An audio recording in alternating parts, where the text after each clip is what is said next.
అర్థమవుతుంది. అపవాది యొక్క శక్తి అది తాత్కాలికమే, అంటే కొంతవరకే దానికి అధికారం ఇవ్వబడింది. మరి దేవుని యొక్క అంతిమ విజయము దాని మీద మనకు బయలుపరచబడుతుంది.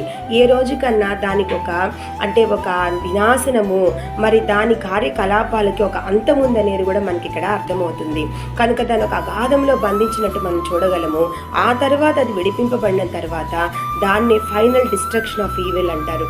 అది ఆఖరి పతనానికి, ఆఖరి నాశనమునకు ఎన్నడూ ఇంకా లేకుండా శాశ్వతంగా అది బంధింపబడ్డానికి మళ్ళీ దాన్ని 1000 సంవత్సరాల తర్వాత దాన్ని విడుదల చేసినప్పుడు అది మళ్ళీ కొంతమంది మనుషులను ప్రేరేపించి దేవుని బిడ్డల మీద తిరగబడ్డానికి యుద్ధానికి అది రేగినప్పుడు అప్పుడు దానికి ఆఖరి పతనం. ఇంకా అక్కడి నుంచి సాతాన్ అనేది ఇంకా లేదు. దాన్ని పూర్తిగా